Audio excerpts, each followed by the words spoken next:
Låt oss prata om Steam. Steam är det bästa PC-plattform att vara på. Där du kan hitta alla spel som du kan spela på din PC, Mac och Linux. Och allt du behöver bara göra är att registrera konto till sidan, installera Steam på din dator och sen kan du börja spela på din favoritspel som Half-Life, Team Fortress, Counter-Strike, Amnesia, Rocket League och så vidare. Ja, sen finns det också andra spelservern som Game for Windows och Origin som försöker toppa deras PC-plattform.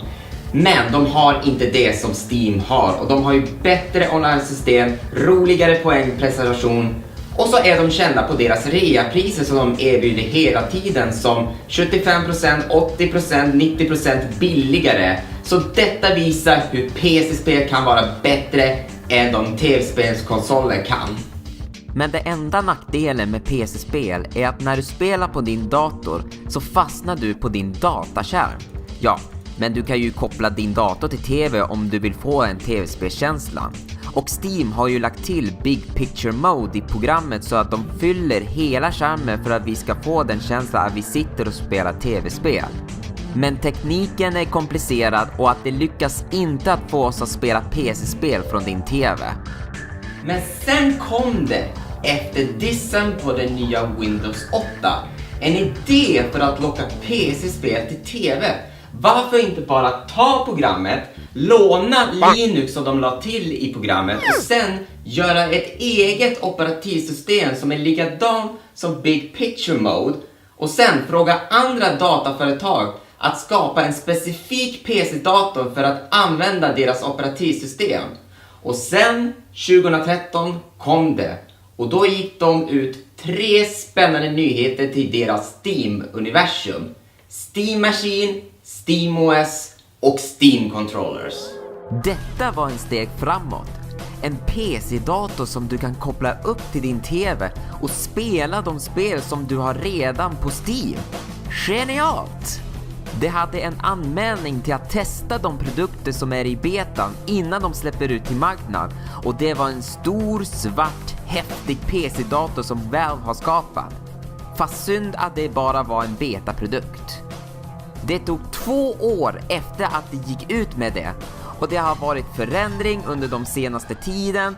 Men när det kom ut till marknaden, vad var deras kommentar?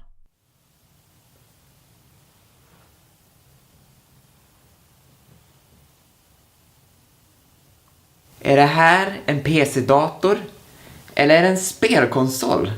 Är det en spelkonsol i en PC-dator? Eller är det en... Vad är det för något? Många har aldrig fattat vad man ska göra med dem och detta gjorde så att det blev inte populärt som de hade tänkt sig. Jag har haft Steam-hårdvaror i nästan 3 år och jag tänker dela med er med min recension om detta produkter.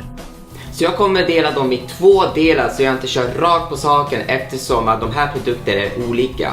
Så i den här videon så kommer jag prata om Steam Machine och sen i nästa del så kommer jag prata om Steam Controller. Först ska vi prata om Steam Machine. Och för att börja med det så ska jag säga att det är bara en vanlig PC-dator. Så det är inte mycket att prata om. Det är som att prata om en PC-dator som du redan har. Men olika dataföretag har nämligen gjort en speciell dator för att det ska fungera med Steam operativsystem. De PC-datorer är Zodac Nen, Scan 3XS ST, Main Gear Drift och det som vi ska fokusera mest på är Alienware eftersom det är det billigaste som finns i marknad och är fokuset på Steam Machine-datorer. Detta PC-dator är mest anpassat för att kunna spela från din vardagsrums-TV. Den är liten men också tyst. Den har 2 USB-portar på framsidan.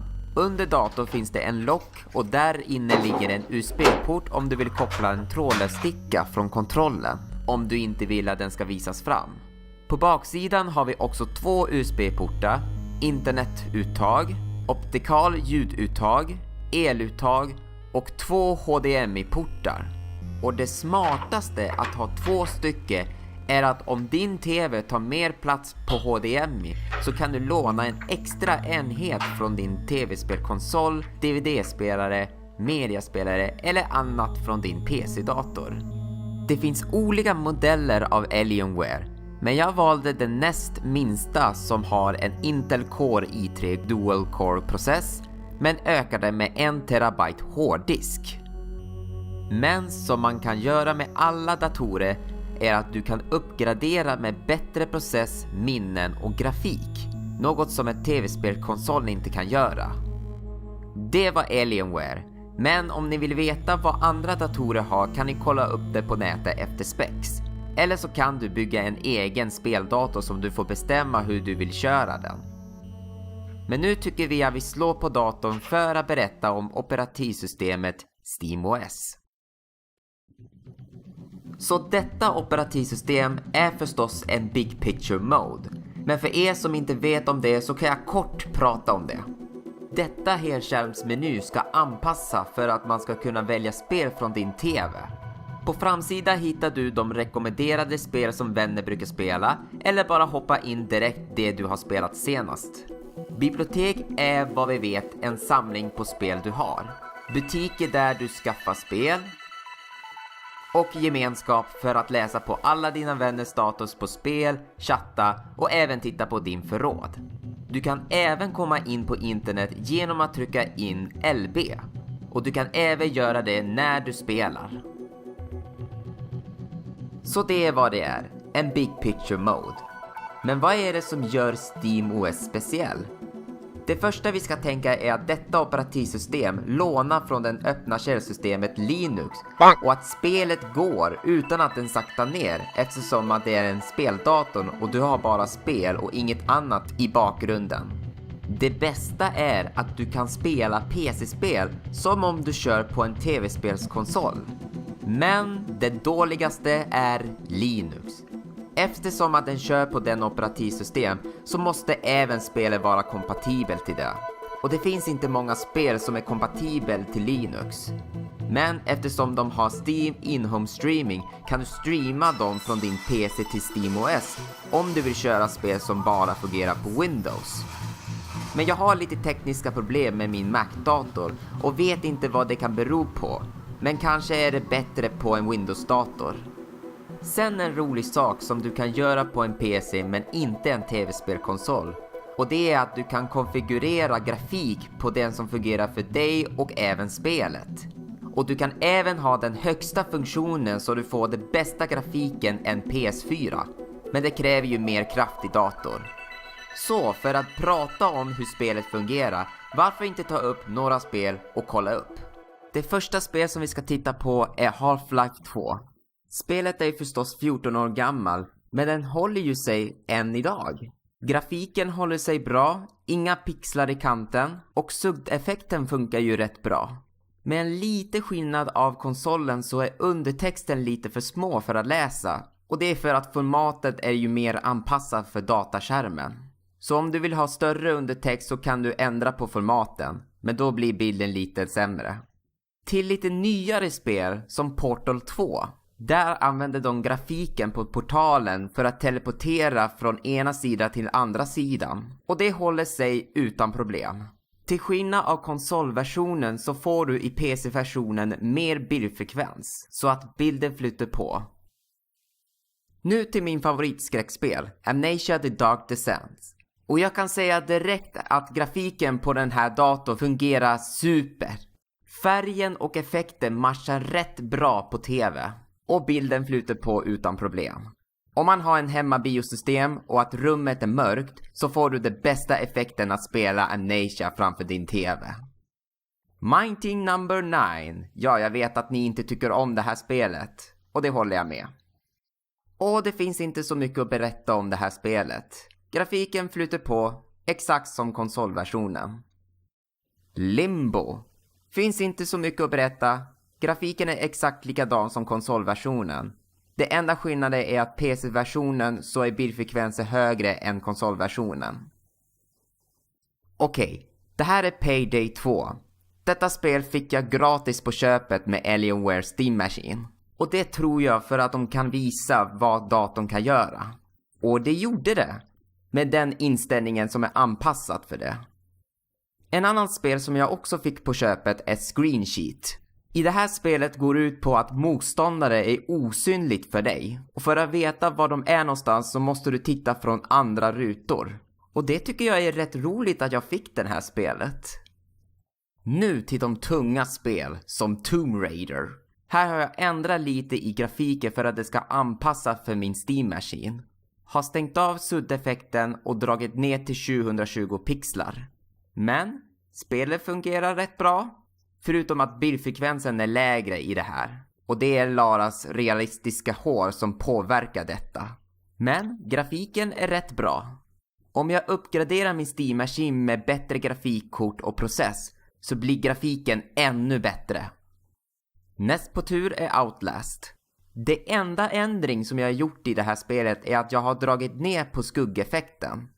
Men grafiken fungerar rätt bra, varken om du använder kamera och night vision. Och sist men inte minst Team Fortress 2. Precis som jag sa som Half-Life 2, ett gammalt spel men grafiken håller sig.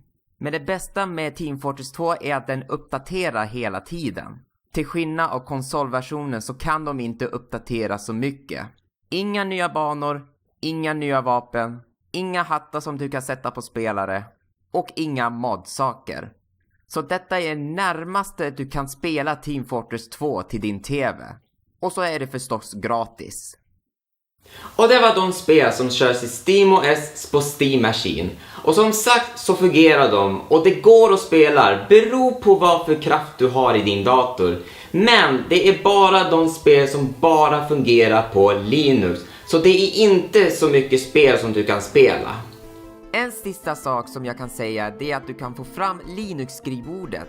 Det gör du genom att gå in i inställningen, bocka på tillgång till skrivbordet, sen går du till standby och klickar på skrivbordet och sen får du fram den.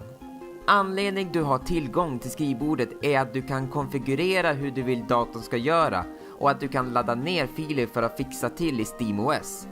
Jag har problem med att öppna en kompresserad mapp för jag vet inte hur man gör i Linux. Sen vet jag inte hur jag kan logga in i admin om jag vill installera in program. Om det är någon som använder Linux, kontakta mig på något sätt hur jag ska ändra på lösenordet och var jag kan hitta lösenordet till SteamOS admin inloggning. Och då kommer frågan, ska du skaffa en Steam-maskin? Det beror på. Har du en super-PC-dator så behöver du inte en Steam-maskin eftersom du kan ändå spela i dem och om det är Windows installerat så finns det ju mycket spel som du kan köra. Men hur är det om du vill spela PC-spel i din TV? Om din dator är i närheten så kan du koppla den via HDMI-kabel direkt i din TV. Men om din dator är inte i närheten så har Valve skapat en liten enhet kallad Steam Link. Och vad den kan göra är att den kan streama från din dator till din TV så att du kan spela din favoritspel i samma kraft som din dator. Och detta körs exakt som Apple TV när du använder AirPlay. Och på tal av Steam Link, just nu när det här video görs så kommer ju Steam att släppa ut ett Steam Link-app till iOS och Android och möjlighet Apple TV. Och det är en bra nyhet så att vi kan streama Steam-spel direkt till våra enheter om vi inte ska skaffa Steam Link. Men när vi ska streama till våra mobila enheter så måste den koppla till samma nätverk. Men det gör ingenting, för jag kan nämligen sitta och spela samtidigt när jag ska titta på TV. Låt oss säga att det är exakt samma koncept som Wii U. Om jag skulle rekommendera Steam Machine så skulle jag säga om du använder din dator som är inte kraftig och om du använder den som en arbetsdator eller vill placera din favoritspel i ett ställe så kan jag rekommendera att skaffa den eller bygga en egen dator och sen installera SteamOS som du kan hitta på nätet helt gratis. Alternativet är om du har en Steam-maskin som du är nöjd men inte SteamOS kan du bara installera om datorn i en annan operativsystem som Windows 10. Men en sak som vi inte har pratat om är kontrollen. Och eftersom det är en PC-dator så kan du använda vilken kontroll som helst som Xbox-kontroll, DualShock 4 och även tangentbord och mus. Men en kontroll har de satsat på där de har skapat själv för att kunna spela alla dina favoritspel på Steam. Och det är värt för en egen video. Så nästa del blir det dags för Steam-kontroll.